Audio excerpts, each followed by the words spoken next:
C'est dur pardon pour Nikolai Trusov. Souvenez-vous de ce coureur qui était échappé le premier jour, hein, et c'est grâce à cet échappé qui porte ce maillot des sprints intermédiaires, mais là c'est vraiment difficile pour lui. De toute façon, il a atteint son objectif. Il a atteint son objectif. L'équipe Everst Pro va être contente d'avoir ce maillot. Il va le ramener à la maison. Il n'a plus que 10 km pour le ramener. Également en difficulté, Et il est oui. en train de se faire distancer. Ce jeune coureur de 23 ans qui appartient à l'équipe Bardiani et qui est en train de se faire décoller. C'est pas terminé, hein. Ah non. Pour la formation Novo Nordisk également, on est en train de perdre l'un des hommes, le représentant de cette équipe. Et là également c'est dur pour Frédéric Frison. Et c'est dur pour Brandle qui est en train lui aussi de se faire distancer. Mathias Brandle, ancien recordman de l'heure, mais c'était tout plat, hein. C'était sur le vélodrome d'Aigle.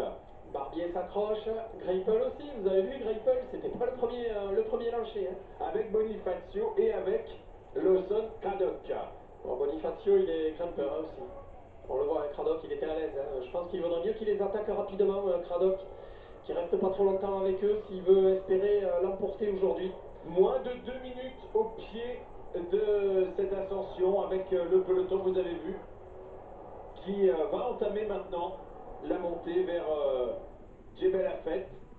Voilà la route dont on parlait, une route bien large. Oui, c'est large, c'est un petit peu abrité, il y aura un petit peu un vent défavorable. Mais c'est quand même large. C'est pas rectiligne, mais c'est quand même pas très sinueux non plus. Ah, c'est pas l'Alpe d'Huez, hein, ça c'est sûr. Mais ça va faire très mal aux jambes. Hein. Je vous le rappelle, il y a des pourcentages, il y a du 11% par moment. Là, le fait qu'on ait lancé une poursuite très tôt au sein du peloton, à très vive allure pour réduire cet écart par rapport aux échappés, risque de provoquer immédiatement une sélection redoutable et on va retrouver, regardez justement les à l'arrière de ce images parlent peloton, d'elles-mêmes. on va retrouver tout de suite les grimpeurs entre eux dans la montée de Djebel Affet. Ça est terminé pour Rudy Barbier qui est distancé maintenant. Oui, comme Mathias Brandle, on retrouve donc désormais 3 hommes dans cette échappée, seulement 3 hommes. L'auto de Jumbo qui est en train de dynamiter le peloton. On lance les hostilités. À l'image là, Kittel n'a pas réussi à ouvrir son compteur, hein, Marcel Kittel sur cette épreuve, sur le Tour d'Abu Dhabi. Donc deuxième, rappelons-le, lors de la 3e étape à Big Flag, battu pour quelques centimètres par son compatriote Phil Bauhaus. Allez, Elia Viviani lui aussi distancé à l'arrière de ce peloton, c'est tout à fait logique, les sprinteurs vont faire cette montée de Djebel Affet à leur rythme, parce qu'ils savent qu'ils n'ont de toute façon aucune ambition, ni pour le classement de l'étape, ni bien sûr pour le classement général. Un classement général où Elia Viviani figurait encore ce matin en 11e place. On voyait les lotos Jumbo là, ben, on les voit à l'écran dynamiter la course.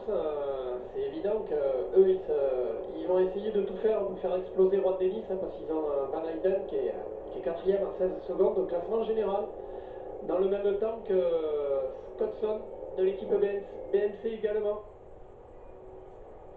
Il a déjà tenté d'attaquer Van Eyden. Et là on retrouve l'échappée. Alors si on voit Jos Van Emden attaquer dès le pied de cette ascension, vous avouerez quand même que c'est un petit peu surprenant. C'est pas le meilleur grimpeur parmi les coureurs qui sont dans ce groupe. C'est un excellent rouleur. Maintenant, on n'a pas de victoire de Jos Van Emden en montagne. Ça n'est jamais arrivé, ou même dans une arrivée en côte. Donc le voir attaquer dès le pied, soit il est vraiment en confiance, ou l'inverse. Soit il a envie que la course se décante assez tôt en se disant qu'ensuite ça montre un tempo et qu'il pourra peut-être rester dans un groupe. Mais franchement, j'ai du mal à expliquer cette accélération de Van Emden dès le pied surtout quand de cette montée finale. À cause de ça, il perd des coéquipiers dans le peloton. Là, ça va s'écrémer par l'arrière hein, dans une première partie de course de montée. On a pas mal de coureurs qui vont être distancés et lâchés. Là, le tempo d'Astana est vraiment fort. Bon, Bresciani était dans l'échappée, il se fait reprendre sous l'impulsion des coureurs de la formation Astana. L'équipe Astana qui, on le sait, hein, hier a eu l'occasion de briller sur sur les routes du Newsblatt. Et si vous êtes en notre compagnie et si vous avez envie de vivre une après-midi de vélo, et bien comme on est un petit peu en avance en ce qui concerne le Tour d'Abu Dhabi, je vous annonce d'ores et déjà qu'on pourra vous rediffuser, on ne va pas vous donner le résultat évidemment, on va vous rediffuser la fin de la classique de l'Ardèche. Oh, qui nous a fait plaisir hein, hier quand même. On a vécu un beau moment d'émotion, j'en dis pas plus, avant de vivre la Drôme Classique en direct à partir de 14 h. Donc, vous retrouverez bien sûr Cédric Pinault, mais aussi Jean-Paul Olivier qui sera à nos côtés avec bien sûr Claire Bricogne du côté de l'arrivée à Livron de cette Drôme Classique. Et regardez devant, hein, Craddock essaye, il a compris lui, hein, ça va revenir très fort de l'arrière, il essaye de partir tout seul.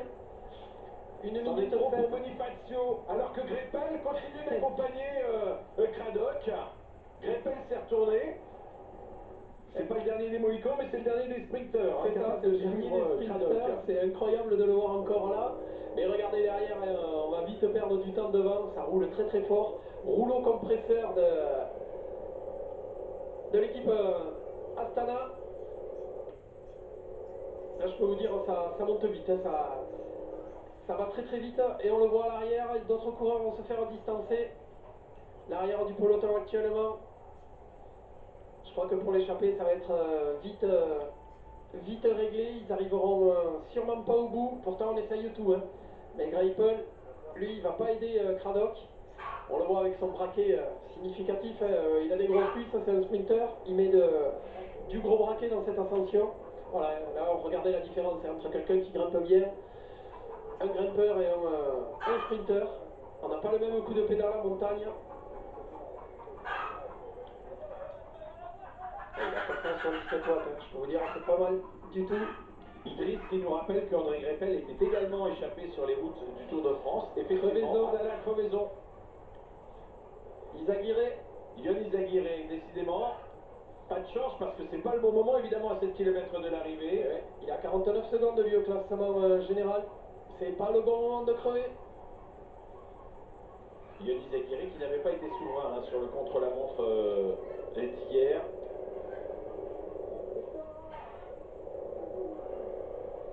Pour être précis, il est 23e, hein, 49 secondes.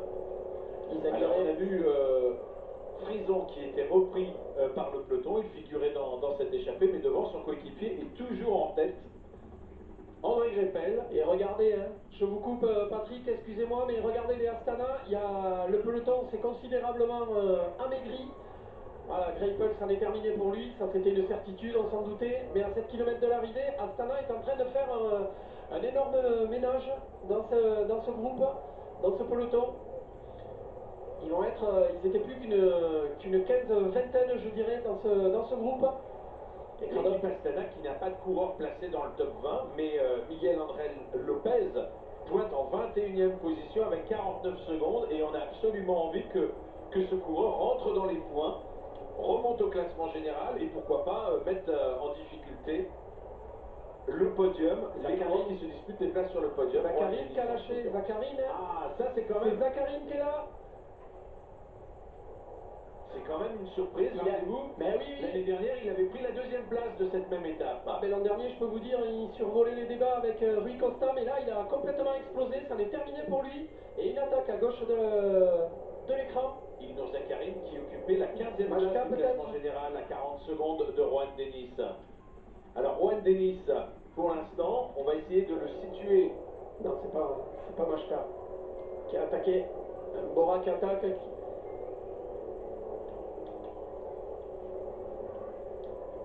Et derrière, ça se regarde un petit peu. On le voit, les coureurs. Si on nous indique qu'il s'agit bien de Rafa Majka. Ah, je reconnais pas Majka. Alors que derrière, il ne reste plus grand monde. Je voudrais avoir la certitude quand même que Juan Denis est bien présent dans ce premier peloton.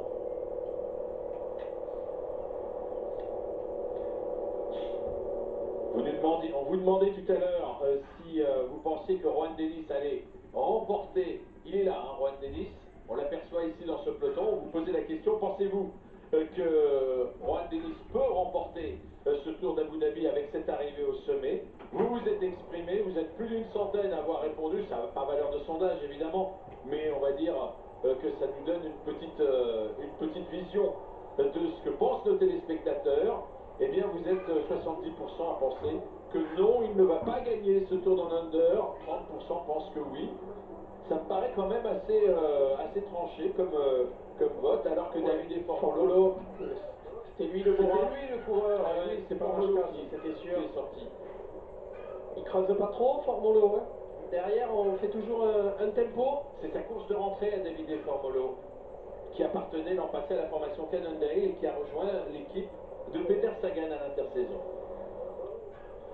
Il a choisi de partir assez tôt, ce qui n'est pas forcément une mauvaise stratégie parce que derrière on s'observe un peu. Ouais, ça rattaque. Movistar qui attaque. Alors est-ce que c'est Valverde qui attaque déjà? Oui, c'est Valverde ça qui attaque. C'est Alessandro Valverde. Il a compris, Oh, on il lui est a dit parti de très loin. certainement dans l'oreillette que c'était Formolo qui était sorti. C'est un bon grimpeur, ça peut être un excellent soutien pour l'Espagnol. L'an dernier, c'était parti à 6 km de l'arrivée. Les deux coureurs étaient partis à 6 km. Je m'en souviens très bien. Et lui, il fait la même. Hein. Il fait la même hein, parce que Juan Denis n'a plus de... Bah lui, il part à 7 km même, enfin 6 km 6 600. km 500, ouais, un petit peu plus. Mais ce que je voulais dire, oui, c'est que Juan Denis n'a plus beaucoup d'équipiers. Alors est-ce qu'une autre équipe va aider indirectement Juan Denis? Parce que si on veut la victoire d'étape, il va falloir revenir sur Valverde. Mais attention, laisser partir un Valverde, ça peut être vraiment dangereux. Et on le voit, il marche Valverde, il se retourne, il n'a pas le masque. Hein. Il a gagné des épreuves déjà depuis le début de l'année. Valverde est déjà revenu sur Davide Formolo. Effectivement, Alejandro Valverde a remporté sa course de rentrée. C'était à l'occasion du Tour de Valence. Et il y a un replat, ils vont rentrer sur Craddock, ils vont être 3 devant. Alors si déjà il y a 19 secondes, c'est vraiment pas mal déjà pour Alejandro Valverde. On le rappelle, il est à 24 secondes au classement général. Oui, alors que Davide Formolo est plus loin. Il a perdu beaucoup de temps à l'occasion du contre-la-montre. Il pointe avec une cinquantaine de secondes sur Juan Denis. Alaphilippe qui attaque derrière. Oh là Allez. là, on est déjà dans un match et on est à 6 km de centre de l'arrivée. Et Julien Alaphilippe va essayer d'opérer la jonction. Il va le faire. Hein. Il va le faire, mais tout va rentrer apparemment. Et on voit que Valverde ne relaie pas Formolo. Il n'en a pas les moyens après avoir fait un effort pour rejoindre le coureur italien qui s'était révélé il y a 3 ans bientôt sur les routes du Tour d'Italie en remportant l'étape de la Sprint. Regardez, Juan Denis est en difficulté à l'arrière de ce groupe. Un équipier est là pour régler le tempo de façon à ce qu'il ne perde pas trop de terrain. Alors qui se trouve à ses côtés? Le classement général, il va être chamboulé. Hein. C'est Damiano Caruso qui roule actuellement devant le leader de la course. Il n'a plus qu'un équipier, Juan Denis, ça va être très dur pour lui. Hein. On voit qu'il est en dette d'oxygène. Mais oui, on est à 6 km de l'arrivée. Et là, je peux vous dire, dans les oreillettes, on est au courant. Et voilà, il est au courant, Valverde, c'est une évidence, il est déjà au pas courant. pris de relais jusqu'à présent. Ouais. Et bien, dès qu'on a vu cette image, eh bien, et on peut vous dire que les voitures suiveuses ont évidemment les images de la course. Valverde devant Julien Alaphilippe. Et regardez avec qui c'est Davide qui doit Formolo. rouler derrière. Tom Dumoulin qui est en train de rouler. Il y a Fabio Arrula. Et on n'a pas signalé le retour de Miguel Angel Lopez sur la tête de la course. Hein. Apparemment, le coureur de l'équipe Astana donc, a pu récupérer les 3 hommes de tête. On voit les visages tirés de ces Rui coureurs. Costa là. Castroviro qui était en train de lâcher. Ah, vous vous interrogiez avant le début de cette retransmission Oui. sur les qualités de Castroviro dans ce type d'arrivée.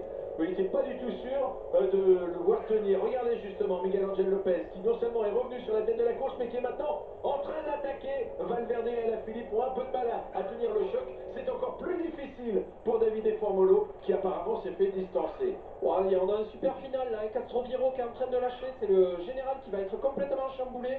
C'est le deuxième du classement général. Hein.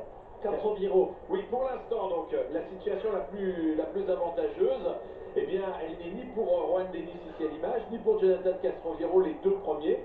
En revanche, je pense que Scottson, qui est le meilleur jeune qui appartient à l'équipe BMC, peut-être et probablement encore dans ce groupe. Rappel du classement général ici sur cette petite infographie.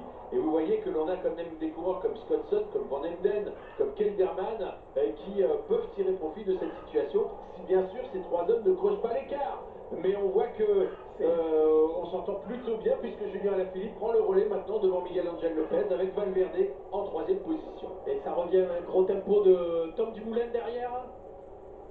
Tom Dumoulin qui n'est pas seul puisqu'il est en train de rentrer avec Wilco Kelderman. Et oui, il fait le boulot. Machka dans la roue de Kelderman. Tom Dumoulin qui s'arrache. Hein. on a un finish exceptionnel, 5 km de l'arrivée, je crois qu'il y a un peu moins de 39 secondes. Hein. Alors on a vu Tom Ah Dumoulin, non, on a vu 39, Wilco hein. Kelderman, on a vu Davide Formolo. Dans ce groupe qui est en train Ça revient sur les de trois de revenir. tête. Valverde, Lopez et Alaphilippe. Alaphilippe qui va... Non, je pensais qu'il allait peut-être essayer d'en mettre une. On va essayer d'identifier les coureurs là. Alors que derrière, j'ai l'impression que Wilco Kelderman est en train de mettre en difficulté son propre leader, Oui, Tom Dumoulin. il y avait Machka, Formolo. C'est pas son leader d'ailleurs, parce que Tom Dumoulin l'avait dit, hein, on verra qui est le plus à même, et visiblement Kelderman est plus fort que Tom Dumoulin sur les pentes de Djebel Affet. Ouais, c'est une certitude. Hein. On fait tout pour Kelderman, Machka qui roule derrière. Là. Machka et Formolo étaient Oui. ensemble derrière dans le groupe avec Tom Dumoulin. Tom Dumoulin ici à l'image s'est fait distancer. Il y a encore un homme qu'on n'a pas identifié dans ce groupe. Oui. Et que Tom Dumoulin ait explosé, c'est bon pour nos 3 hommes de tête et pour notre Julien Alaphilippe national. Parce que devant, mais regardez, on n'est pas encore rentré. Hein. Oh, allez, Fabio Fabio Aru. Aru, on l'avait un peu perdu de vue. Eh bien, Fabio Aru est là, mais il est derrière, hein, Fabio Aru. Juan Dennis a déjà 30 secondes de retard. Juan Dennis est tout simplement en train de perdre ce Tour d'Abu Dhabi, puisque je vous rappelle que Alejandro Valverde était pointé avec 24 secondes seulement de retard. Et de surcroît, il y a des modifications à prendre. Valverde et Alaphilippe sont séparés seulement par 10 secondes au classement général, au profit bien sûr de l'Espagnol, alors que le coureur de la formation Astana, Miguel André Lopez, lui est un peu plus loin à 49 secondes. Donc pour l'instant, avantage à Valverde, assez net par rapport aux coureurs qui sont aux avant-postes, mais attention quand même, attention à Wilco Kelderman qui est en train de revenir avec les deux coureurs de la formation Bora. Oui, les deux coureurs de la formation Bora, Machka et Formolo qui rentrent. Alors si ça se regarde un petit peu, ça va faire les affaires du leader Juan Dennis. Mais on va rouler, hein. On risque de rouler dans ce groupe. Hein. Ah oui, Juan Dennis, il est quand même déjà à 30 secondes, il y a des modifications, il aura du mal à rétablir la situation. C'est Formolo qui va rouler. Formolo qui se sacrifie pour Rafa Machka. Rafa Machka qui était pointé avec 44 secondes de retard ce matin, c'est-à-dire qu'il est au classement derrière Valverde, il est derrière Julien Alaphilippe et il est derrière bien sûr Wilco Kelderman. Voilà le leader de la course. Ah, mais il est déjà loin à 4 km de l'arrivée, 36 secondes, c'est énorme. Damiano Caruso a beau essayer de l'emmener, il ne peut pas accélérer comme il le souhaiterait peut-être sans lâcher Juan Dennis. Allez, Wilco Kelderman qui vient se placer en tête. Attaque de Lopez. Et oui, Lopez a compris que Kelderman était un problème. Il n'est pas le seul d'ailleurs à être un problème pour lui. Parce que c'est le plus mal placé des favoris. À 49 secondes, il doit attaquer de loin. Allez Julien, si tu pouvais y aller là, c'est maintenant qu'il faut le faire, l'effort. À 4 km de l'arrivée. Sinon ça va être trop tard. Hein. Et le coureur qu'on n'avait pas identifié, le coureur de la formation Trek Segafredo, eh bien c'est Niklas Egg, le coureur danois de cette formation Trek Segafredo. Voilà donc, c'est pas un coureur que l'on connaît bien. Et par conséquent, eh bien, il est en train néanmoins de réaliser une excellente performance. C'est un jeune coureur, Niklas Egg. Il est âgé de 23 ans seulement. Ah, on a une montée qui nous donne vraiment du spectacle. Niklas Egg n'est pas n'importe qui. L'année dernière, il était monté sur le podium du Tour de l'Avenir, remporté par Egan Bernal devant Björn Lambrecht. Niklas Egg avait pris la 3e place et on l'avait vu également classé 2e du Kreis Braze. C'est une vraie révélation à laquelle nous assistons aujourd'hui sur ces pentes qui auront fait une grosse sélection puisque c'est sa première année au sein de la formation Trek. Ah, Lopez, lui, il veut cette victoire pour Astana, pour lui-même. Et il est bien parti, il va y avoir un replat maintenant. Hein. On voit que Formolo il roule, mais ça rentre pas encore. Deux coureurs de la formation Bora, pardon. Bien sûr, Davide Formolo et Rafa Maika, un coureur espagnol pour la formation Movistar. C'est bien sûr Alejandro Valverde, alors que là on est en train de remonter Tom Dumoulin pour aller voir quels sont les coureurs intercalés. Fabio Aru a dépassé Tom Dumoulin, il finit mieux cette ascension qu'il ne l'avait commencé. Ça serait bien, Juan Denis à l'écran, 42 secondes, ça serait bien de voir la tête, parce que moi je vois bien Alaphilippe avec Valverde attaquer et revenir sur Lopez. Oui, parce que maintenant c'est plié. Hein. Ouais, On ouais, sait que Juan Denis ne va pas gagner. Voilà justement il va pas rester Lopez là. qui est en train de peut-être de faire la décision. Il a compris en tout cas qu'il fallait attaquer. Et Valverde, il est capable d'attaquer dans le final. Je ne le vois pas attendre vraiment et rester en embuscade derrière ce coureur. Miguel Angel Lopez, que les coureurs peuvent apercevoir ici dans ce groupe. Ouais, avec Valverde, avec Wilco Kelderman, avec les deux coureurs de la formation Bora, Formolo et Majka, et avec donc ce coureur de la formation Trek Segafredo, le Danois Niklas Egg. Allez, on retrouve ici le champion d'Italie, Fabio Aru, qui essaye de finir très bien. Il n'est pas seul, hein, puisqu'il se trouve en compagnie de... C'est Björn Lambrecht qui est là. Oh non, Oh non, Dumoulin. Oh là là là là là là.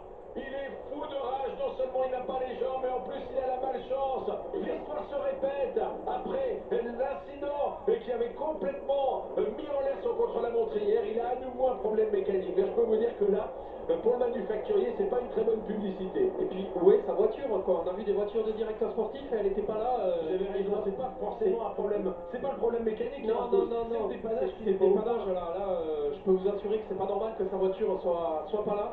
Ou alors elle est peut-être devant avec un autre coureur. Mais non, non, non. Aïe, aïe, aïe.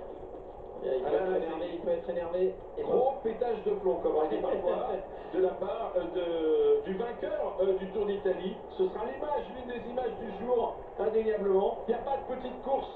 Il n'y a pas de petite course. Non. Même quand on a gagné le Tour d'Italie, même quand on aspire cette année à remporter le Tour de France. Alors qu'il y a Et voilà, je l'attendais des cette attaque. attaques, et c'est celle de Valverde, il Valverde. faut y aller maintenant. Allez Julien, il va essayer d'y aller. C'est maintenant, parce que là il est parti Valverde. Il y a Oui. un replat après. Valverde à la poursuite de Miguel Angel Lopez, Ouais. qui est en tête. On ne veut pas laisser le coureur de l'équipe Astana et personne n'a pu suivre Alejandro Valverde. Il va rentrer. Julien Alaphilippe n'a pas pu y aller et on compte peut-être un petit peu trop aussi du côté de Wilco Kelderman sur les deux hommes de la formation Bora qui ont déjà beaucoup travaillé, surtout en ce qui concerne Davide Formolo. Ah, il va rentrer Oh là facile là là Valverde, là. il rentre. Il va s'en servir ou tout simplement le déposer. Il y a les bonifs à l'arrivée, il y a les bonifs. Ah ben là c'est fait, l'écart est fait. Mais là, Regardez je peux vous dire que Valverde. Valverde, il est en train d'aller gagner. Il est en train d'aller gagner ce Tour d'Abu Dhabi. Si on ne réagit pas dans les secondes qui viennent, alors qu'il reste 2 km 500 à couvrir, eh bien, Valverde va remporter ce Tour d'Abu Dhabi après avoir remporté le Tour de Valence il y a une semaine. Et regardez derrière, on laisse Davide Formolo rouler. Wilco Kelderman n'est pas d'un soutien important. Est-ce qu'il sait que Tom Dumoulin, de toute façon, ne reviendra pas? S'il a les moyens, Wilco Kelderman, il doit rouler. Il doit passer en troisième position d'Arafa Majka, le double vainqueur du Grand Prix de la Montagne sur le Tour de France dans le passé en 2014 et 2016. Et on a Julien Alaphilippe ici à l'image. Julien Alaphilippe qui a l'air à fond. Il est à fond. Oh bah non, Ah non, regardez, non, il attaque. il me fait mentir. Ça y est, il est parti. Il est parti, Julien Alaphilippe à la poursuite d'Alejandro Valverde et de Miguel Angel Lopez. Oh, ah, il est parti faire un numéro, mais devant, attention, il y a un Valverde qui est extrêmement fort, Ah bah oui, mais puissant. regardez, main en bas du guidon, il est Gros au plateau. sprint. Il est gros plateau. Oh, on est sur des pourcentages un peu plus faibles maintenant. Ah, Est-ce c'est qu'il dommage peut qu'il... rentrer? Est-ce qu'il peut rentrer Julien Alaphilippe? En tout cas, il vient de lâcher. Il a laissé Davide Formolo s'épuiser. Et là, il vient de porter l'estocade, peut-être un peu tard pour revenir sur ces il deux hommes. rentrera pas sur ces deux hommes, il rentrera pas. Il aurait fallu le prendre de suite, Valverde. Il aurait fallu être dans sa route d'entrée de jeu. Ça va être dur pour Alaphilippe. Un peu à contre-temps, mais à ce moment-là, je crois il était au taquet. Il Allez, pouvait Julien pas. Alaphilippe qui se retourne. Il voit que Ça derrière on est revient. revenu. Et Ça oui, revient. c'était un sprint, mais un sprint malheureusement qui ne lui a pas permis de... Oui, mais là... On rentrera pas devant sur les deux hommes. Alors il demande du soutien, il demande le soutien de Rafa Majka et de Wilco Kelderman. Davide Formolo a été distancé, tout comme le Danois Niklas Egg, qui était présent encore dans ce groupe de contre-attaque. Mais maintenant que Julien Alaphilippe a flingué cette échappée, évidemment, on lui demande De collaborer, d'assumer. d'assumer cette initiative. Et puis on peut tout simplement pas du côté de Kelderman et Majka.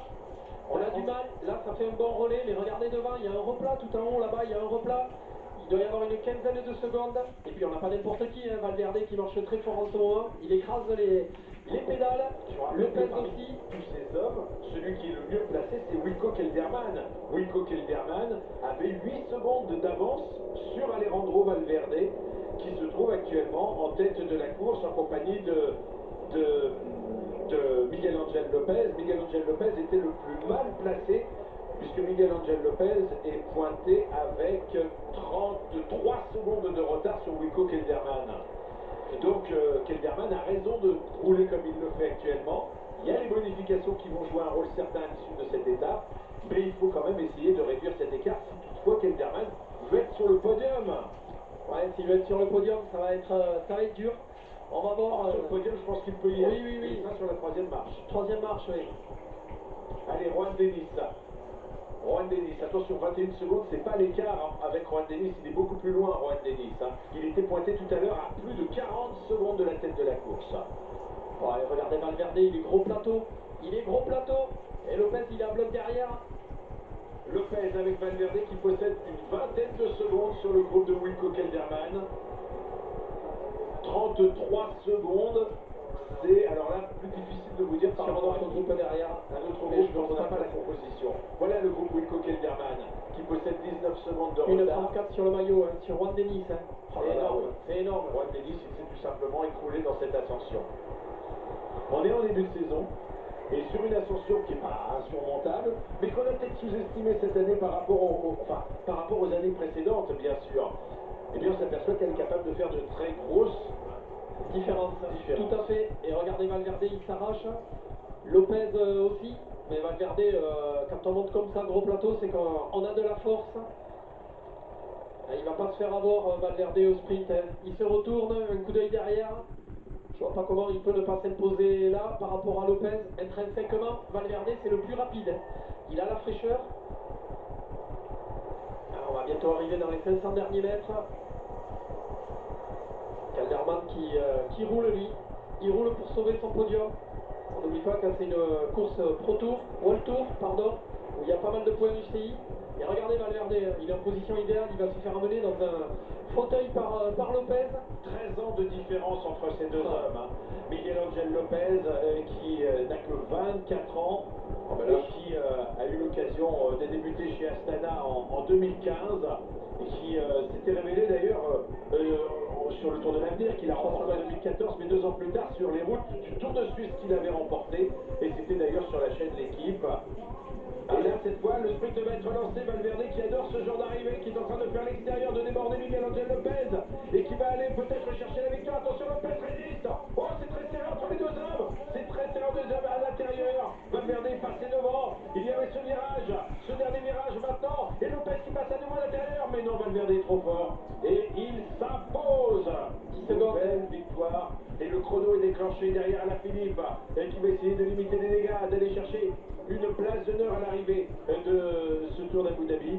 La troisième place en ce qui concerne l'étape, devant Rafa Majka, quatrième, Wilco Kelderman, cinquième. Davide Formolo, qui a fait tant de travail pour Rafa Majka, va devoir se contenter de la 6e place, mais après avoir fait le boulot qu'il a fait, c'est déjà très méritoire. Davide Formolo, rappelez-vous de ce coureur, on le reverra probablement sur les routes du Tour d'Italie. Il en termine maintenant 7e, c'est bien ça, 7e.